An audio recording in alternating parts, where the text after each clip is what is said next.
Els Mossos d'Esquadra de la Divisió d'Investigació Criminal han detingut a Breda un home de 21 anys presumptament relacionat amb la mort violenta d'un altre home de 42 anys.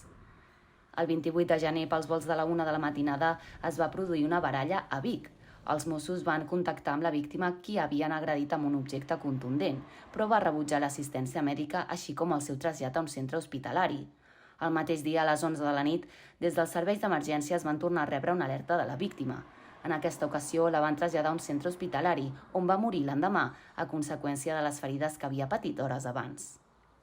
El 23 de maig, agents de l'àrea d'investigació criminal de la regió policial central van detenir 3 homes de Torelló, presumptament relacionats amb els fets. Ahir al matí, els Mossos van detenir el quart i últim implicat a Breda com a presumpte autor material d'aquesta mort violenta.